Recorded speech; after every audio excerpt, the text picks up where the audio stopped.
Hello and welcome to Rule of Three's video review for Dead Space 3, a third-person action horror game from Visceral Games and EA. I'm Roy Manan, and with us today are Synyster Dreamer. How are you doing today? Really well. How are you? Doing good, and Impressions is back. I Glad to be back. yeah, didn't come over to my house to play my Wii U. I played it at Walmart, so it's cool. Oh, you did? That doesn't count as Walmart. It's not the same.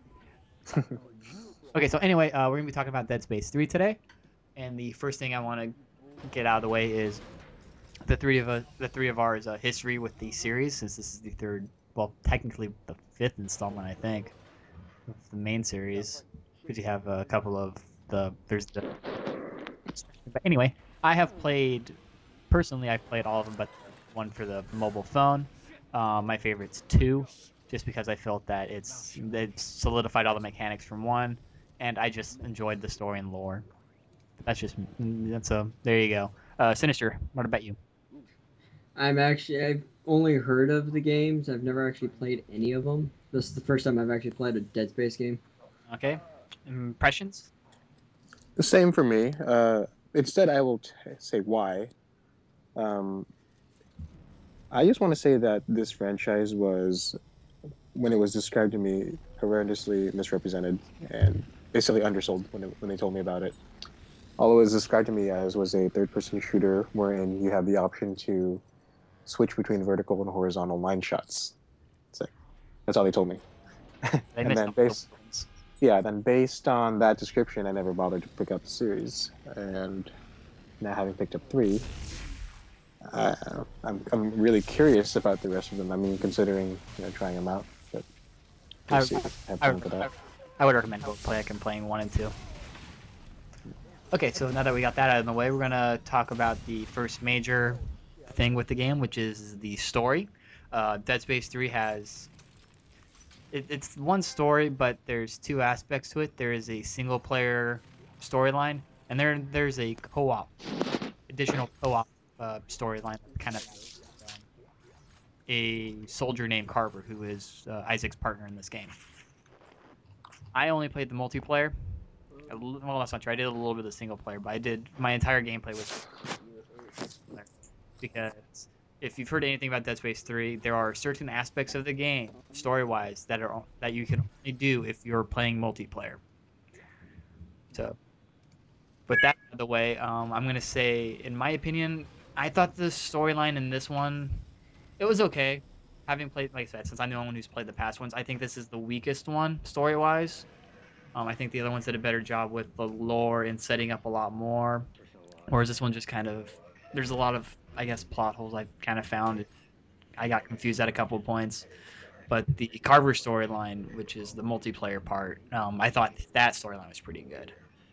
Dealing with Carver, his family, Carver going insane.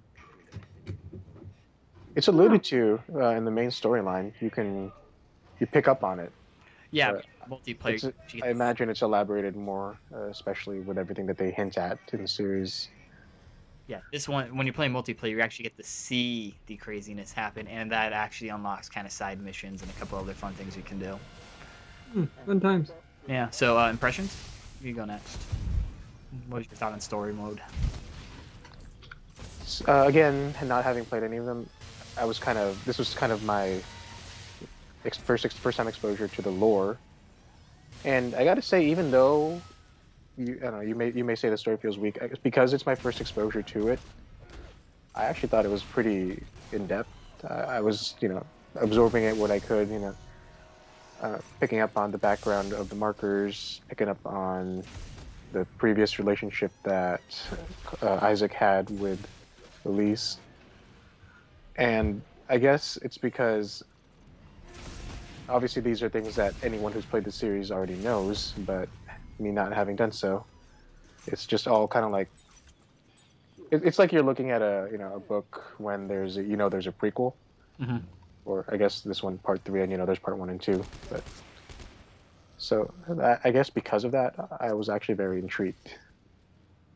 All right, Sinister. I'm same boat as impressions. Is the fact that first time being into this set of games and not knowing what's going on. The story for me wise was not too let down. It's just like, okay, they fill you in on the beginning of what kind of is going on and what's been going on with Isaac and how things are going, and they just kind of goes from there, and you just kind of pick up on, okay, well, things are going this way or that way, and seems like you're just been given a basket full of hand grenades and going, okay, have fun. Okay. So that's why I like having you guys is, having not played this one, it actually, I can kind of see where you're coming from. Like I said, I just miss Isaac going crazy. One thing where you guys haven't played 1 and 2. Isaac's going crazy in the first 2, and it sets up a lot more stuff. But like I said, it's good to have some fresh eyes on this one. So that's it for the story, because I don't want to go into spoilers, because there's a ton of spoilers in this one, obviously being the 3rd game. So next area I want to go into is, it's actually a new system that they've added. It's a weapon creation, customization, and scavenging for material system. Scavenge bot. Yes, to do this, scavenging equipment or scavenging materials are picked up from killing monsters, breaking boxes the usual way, but you also get a scavenge bot, and you get a couple of them. And you can send them out, and they will come back and bring you scavenging materials like metal, semiconductors. And what you do with this is you build components. What you do with these components is you make guns with them. And the cool thing about this is you can make weird combinations of different guns. Like the one I liked using was a line gun with an electro shocker at the top that shot out like a sonic wave. There's also one that I had that was like a flame ripper. That thing was also pretty fun. I modified the assault rifle, SMG, whatever you want to call it, the actual gun, and made it where I can fire bullets out of the top and then just swing it like a club at the enemies. I was having fun with that one. Wow. Swing, bada. Impressions? Do you have any favorite weapons you made? I think I just enjoyed the system in general. I mean, it was a little complicated once you first started it, but once you got the hang of it, you can kind of get an idea of what to build for. The blueprints are all there. The names of them have nice little allusions to other stuff. There was one named Mjolnir. I think I made it just because that was a name. Also, I guess that comments on the series or the character story-wise. He's an engineer, and I think that's actually something really cool. I don't think it's been done with any other series before, because we've had our scientists, we've had our escape convicts, etc. But this is the first time I've seen, obviously a very intelligent man being able to solve puzzles that actually have some real and real electrical and technical background, but it's actual stuff. It's grounded in actual science. Granted, it's futuristic technology, but I feel you can learn something from that too. Yeah. Well, the nice thing, I do like how they made it, unlike the previous ones where you just buy the weapons. If we get the blueprints and you just buy them afterwards, I do like how you had to get the materials and have Isaac build everything. Because it set up more of, oh yeah, this guy isn't, he's a super genius engineer. He should be able to just build his own stuff from whatever he finds. And these are all just kind of like, you can tell they're kind of improv weapons too, just by the way they look. And story-wise, conveniently, he's located in a situation where there are scrap pieces everywhere. Yeah, plenty of workbenches to work on. Plenty of workbenches. So I can't tell how many times I would go, oh, workbench. Well, I can't do anything right now, but workbench. Yeah. So anyway, so once you build the guns, you can then add mods to it to increase, damage, reload speed, fire rate. Pretty much everything that you're used to in a weapon customization system. You can also add what are the other things you can add? I know you can add you can upgrade like the grip on the weapon from being just a basic to a military to something else. You can modify the upper and lower parts on whatever, either it being the gun or the tool. Light or heavy for the size. Yeah. So there's a lot. Yeah, there's a lot. It's a fairly deep system. And the other thing you use scavenging materials other than building weapons is you can use that to upgrade your rig, which is your suit that you wear. You can upgrade your health, armor, air capacity, stasis, kinesis. All that stuff is now, instead of just paying money for it, you collect scavenging materials and customize it that way. You build your armor. which I felt makes more sense, to be Yes. honest. Yes, Kind of. especially for someone who's an engineer. And also considering I mean, I imagine the settings are all similar. It makes more sense that you would build this stuff rather than buy it from a conveniently located store in Dead Space. See what I did there? Yeah, yeah, yeah. No, in one it would have made more sense. Two, you're on a space station, so there's Yeah. shops. But once again, nobody's selling you anything. But I guess it's just all digitally given to you. But yeah, this one I felt was a good use of instead of having just a shop, you just build what you can because it is a barren planet. Yeah. Other than the necromorphs that are trying to kill you. So that's really it on that system. Do you guys have anything else you want to add? No. For gameplay, right? Still. Well, we're going on to that next. I'm just talking about for the the gun customization and Okay, scaling now stuff. go on then. I'll Yes. hold Okay. my comments. So now we're gonna get into the bulk of what we're gonna be talking about, which is all the fun gameplay elements that are there. Obviously, if you've played any of the previous Dead Spaces or know anything, you fight these things called necromorphs. In order to kill them, you have to cut off their limbs. You do this by shooting at their limbs and just hacking them to bits. That's where this game kind of got its main thing. It's all about dismemberment. Blood and gore everywhere. Yeah. If you heard earlier, if you paid attention to the announcement, this is an action horror, unlike the past two, which were more survivor horror. We'll get into that a little bit, as well as just how all the weapons and stasis kinesis all work in this one puzzles. So I want to start off with dismemberment. It's still the same, except it's a little harder on some of these enemies. They're a little faster than I remember. Speed wise for enemies, the dogs, yeah, were fast. The normal enemies, I would say, not too bad. It's funny Yeah. that you brought up dogs, considering it was a survival horror. It's like, Resident Evil. Yeah. Well, what it was kind of funny is just touching into a little bit of what's going on with the story. Is it like you come across the PDA and it lists off what's going on, and they list off dogs in space, and like, seriously, you're bringing dogs into space? Why not? We need space dogs, for some apparent reason in the future. So anyway, yeah. Impressions? Anything on dismemberment and how that plays? Yeah, I actually forgot that that is what Dead Space was all about. Like I said, I've been told about the game before, hence the turn the gun and cut a certain direction. And then the intro, you're playing as that one dude, and suddenly I see on the sign, "Go for the limbs." It's like, what? Okay, well, whatever. I kept playing for a while, and I kept shooting them in the head, and they kept coming at me. And then I forgot, and then I remembered suddenly, oh right, you have to chop them up into little bits. It made sense. But I really do feel that the engine for this was excellent, but the fact that it was able to support that kind of gameplay, you shoot. I think you have to cut them up into at least 3 pieces before they stop coming at you. Yeah, it tends to be 3 pieces. I know I speak. That sounds so. I'm speaking so casually about something so horrific. So that's why I have my line gun, is I chop off their legs and then shoot off their arm. Which I love shooting them when they're like running and jumping. I mean, I shoot them in the legs so they fall back and then just limp there and have to crawl to me. I feel so sad. So if you listeners didn't know already, this is obviously rated M. Yes, very rated M. Especially when I walk up to them and smash their skulls in with my foot. Well, and also some of the lines in the game, there's a lot of just drops of certain words.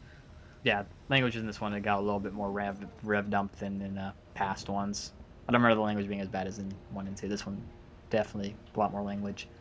But I can understand it because of what's going on. It's a little more stressful than what I've seen and heard of 1 and 2, so it kind of fits into that whole, battle stress and everything, and you can't control yourself.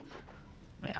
All right, so enough with dismemberment and all that fun stuff. Next is items and item management. If you've played the past ones, you have your item slots. This one, I never got to a point to where I had to buy more item slots, because I don't think you can. It just gives you the max that you can hold, and then you just fill it with armor, weapons, ammo, health packs, customization parts. And once again, unlike past ones, I had plenty of health. I never had a shortage of health items. And I felt that kind of hurt it a little bit. You guys? Same with ammo. Because instead of having individual ammo, everything uses just ammo. Maybe you should have played on hard mode. I did. Oh, okay. Then I don't know. Yeah, I honestly actually can't say much because I don't know if it's just me, because even with going through this game, ammo and health wasn't too bad. I could actually keep myself up without too much trouble. I was tending to run through ammo more than anything. But I think that's because I'm just a wild shot and I see something move and I start firing. Even if it's just something out of the corner of my eye and it's just like, oh. Impressions? I actually knew about how the health bar was represented, and I actually thought that's also a nice little aesthetic touch. That little bar. I always thought it was like your spine. The reason I thought so is because I have a shirt I got from Comic-Con that has, you know, that's what's on the back. Oh, it has the rigged health bar.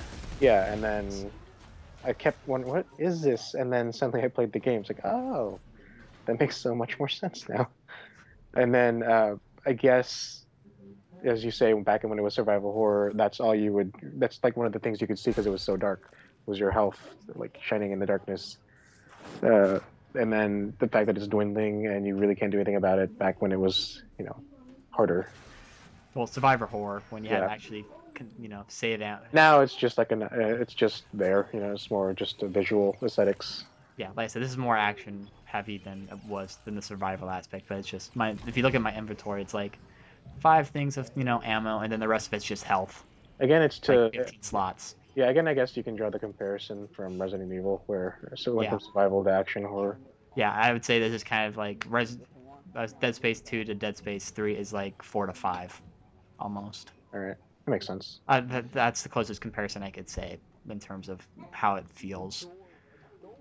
I would go so much. I would go so much as like 4 to 6 even. Yeah, that's probably a better comparison. You're pretty mobile in this one. You can dodge and all that. That's probably a better comparison. All right, so with that, we're now going to go into the puzzles. If you played any of the previous Dead Space, puzzles are a major part of it. You have to solve different like engineerical puzzles, hack stuff, gather and figure out where these things go. And it's all done by using kinesis and stasis. Kinesis allows you to grab objects and move them. Stasis slows things down.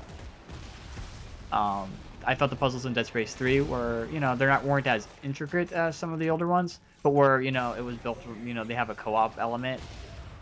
They had to be a little bit simple because you can't rely on somebody with that voice chat to, you know what they're doing. But I like the puzzles. I thought they were well engineered into the game. They all made sense, and then I enjoyed them. You guys? Start with impressions. I thought they were, like I said, like I was saying earlier, they integrated actual engineering concepts into them. I will say that I had no idea about the stasis and the kinesis. I thought he actually had superpowers, but as it was explained to me, that it was actually just a suit. So it's actually was interesting to see that had a puzzle-solving elements rather. In addition to uses for combat. And that opened up a lot of avenues for them, basically, once you have the option to slow things down and to pick up certain items.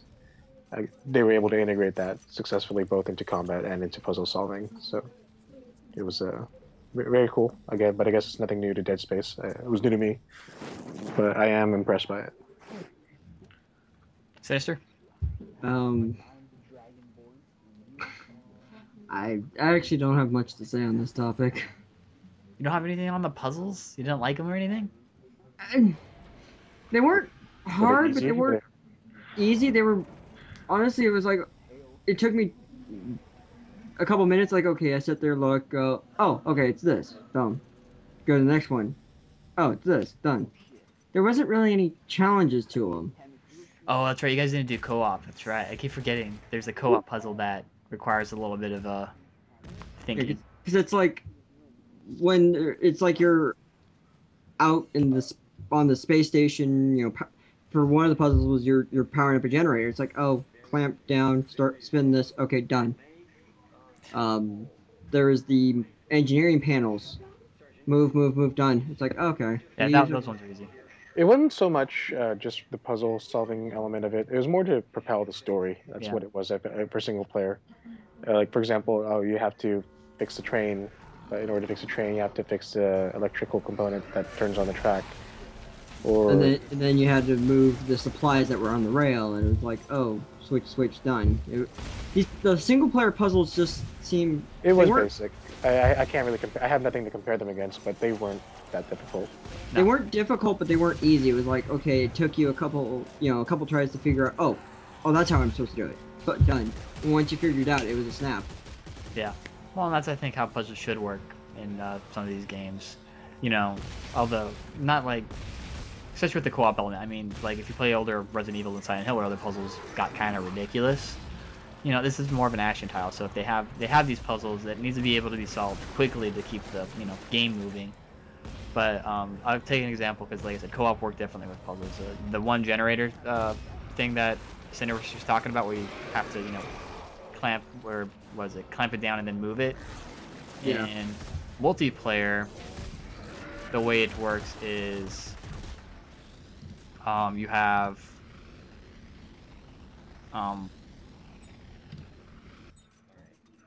to have one person clamp it down and then the other person generate. Otherwise, it won't work. If you let go, it sets it off.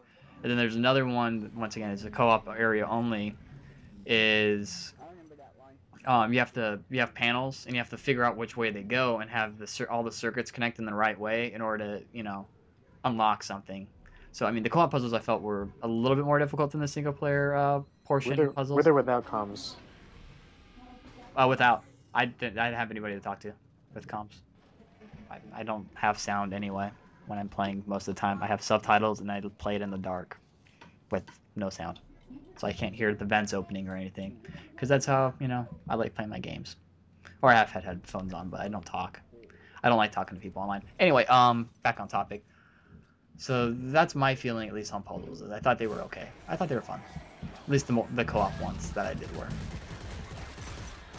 So with that, I want to get into kind of the other uses of kinesis and stasis in this game. Because kinesis, like I said, you can move things, but you can also, like, if you kill a necromorph, you can totally rip off his hand. If you play past, you can do this. You already know this, but you can rip off an arm and then throw it at an enemy to pin him to a wall.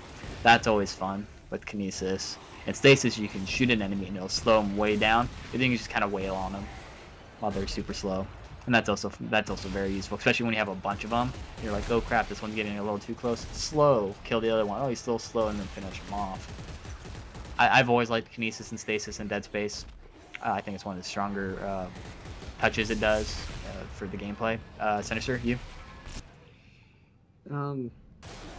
Sorry, what was the question? Oh, just how you feel about just stasis and kinesis in like combat situations. Oh, they're helpful, especially when you get multiple endings on. You can freeze one, focus on the other, and then switch back. It actually kind of helps the game flow and makes combat a little easier for a single player person. Impression? About it. Like I said, when the game was first described to me, it was all they told me about was a gun, and it was switching between horizontal and vertical shots. They made no mention whatsoever about stasis and kinesis. Had that been mentioned to me, like I said before, I might have given it a shot, because it does so much for the game. Basically, it pretty much exactly everything you described. Knowing that you have all those options in combat, and like I said, also with the puzzle element, it makes the game a little more complex than the initial, very simple, shooter that it was made out to be for me first. Yeah, I think somebody should have told you about the Ripper as well. That's my favorite weapon in Dead Space. You gotta like that's the one where you shoot the chain blade and just start cutting things to pieces. Yeah. I remember being told about. Actually, I was told about that one. Yeah. But still, again, they left out two pretty important mechanics when they were trying to sell this game on me. So. Yeah, it sounds like it. because just being told that there's a gun that shoots vertically and horizontally to cut off limbs, yeah, that wouldn't be. There's a lot more to Dead Space than that. So I think that's it. I don't think if there's anything else that I can think of. You guys? Nope. I will comment on the interface. Oh, I actually thought it was really cool because, contrary to other third-person and first-person shooters, instead of a HUD, everything actually is taken into consideration from the perspective of Isaac. He has that screen that comes out of his chest piece, and that's his HUD, but it only shows when you're aiming down sights. So instead of having an indicator checking or that shows you always how much health you have, it's on your spine almost. Instead of looking at how much ammo you have on the HUD, you actually have to aim down sights and look at your gun. And I thought that was just a nice touch. You don't have to, considering that this game takes a lot of environment and the setting into account. It's nice to not have the HUD shown on there and kind of shattering the illusion, so to speak. and there's one thing I forgot to bring up. This is just gonna be very quick, and you guys can say whether you've liked it or hated it. Is it's one of the strongest points of Dead Space. It's why I like it. Is all the hidden audio logs and video logs. I love that stuff just because it gives you a lot of background and lore. I find it fantastic. That's me. Yeah, well, especially for someone like, I don't know if Impressions feels the same way, but for someone who this is the first time in the game series at all, it helps fill in, okay, what's going on, how's things going, considering the whole intro was a little fill in on the first two games, and all the video and audio logs help fill in more. Impressions? Yeah, like I agree with the Synyster. Pretty much, I don't know if I found hidden ones. I think I found the main ones definitely, but it was filling in the gaps that what was common knowledge to any player of the franchise was completely new to me, and it was nice to have that to at least give me some context. Yeah, a lot of the later ones, some of the beginning ones, yeah, are more just kind of past ones. But I just like how it sets up what's been going on the planet and what's people on it. I've always loved the audio logs and video logs from these games, just because it does fill in a lot of the gaps of like what happened to this place and why is why are the necromorphs outbreak? Why is the necromorphs here now? And it also sets up mood a little bit because usually they're screaming and dying in the background. It's very much like the Borderlands logs. Yeah. Where you infer based on little snippets of conversation that you hear what happened here on this planet or ship. So it adds a level of depth to the game. Yeah. Okay. And with that, we will now give our verdicts for it. If you've never listened to one of our podcast videos things, we do a buy, rent, pass system because I don't like points. I think numbers are arbitrary. If buy means that we think it's worth the full price and that it's a worthy game of buying. Renting means it was a good game, but you should wait till it's about half off or rent it. And then pass means we never played the game. We'll start with impressions. As I've been saying, I was very impressed with the game. Like with many games I've done on this review, I have no expectations for them. I was very much impressed with what Dead Space brought to the table, and I feel it does set itself apart from a lot of the generic shooters and action adventures out there. Still, I will reserve it to a rent. I personally would not have wanted to drop $60 for this game, but it is one that I would like to. I feel you should try. That's why I would want to go back and rent the other two, and consider playing through the rest of 3, because it is surprisingly deep. It is more complex than it was made out to be combat-wise. So I feel anyone who wants a good third-person survival horror or action horror experience should consider. If you're a fan of Resident Evil, it's definitely worth picking up. And plus, it's just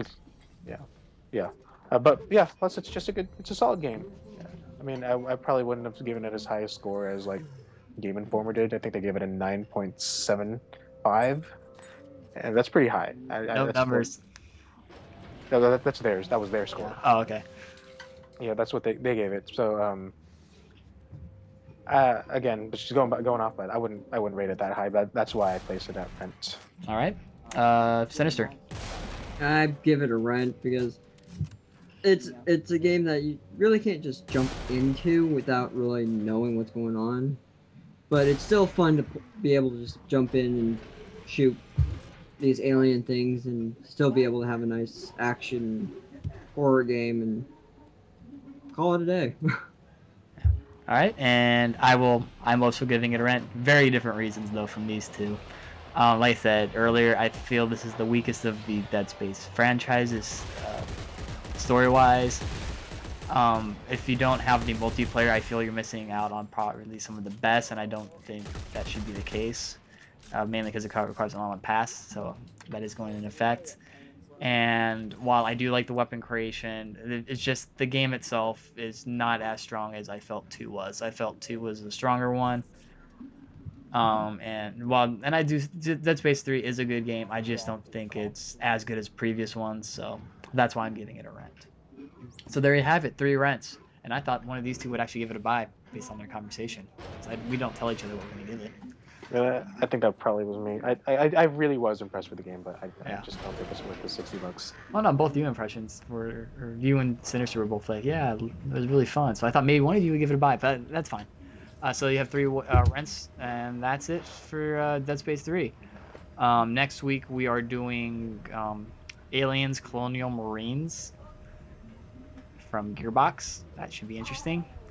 Remember to subscribe to our channel, like us on Facebook, Twitter, all those fun social media outlets. Check out the website for the written reviews. Make sure to leave a comment on things you liked about the video, things you dislike, your personal ideas on how Dead Space 3 was if you played it, whether we convinced you to not buy it or buy it or whatever. Just leave a comment below. Remember that also gives you a entry into our Tomb Raider giveaway for this month. That goes until the end of February. And that's it. Thank you, gentlemen, for joining me today. And we will see you next week. And always remember to trust in the rule of 3.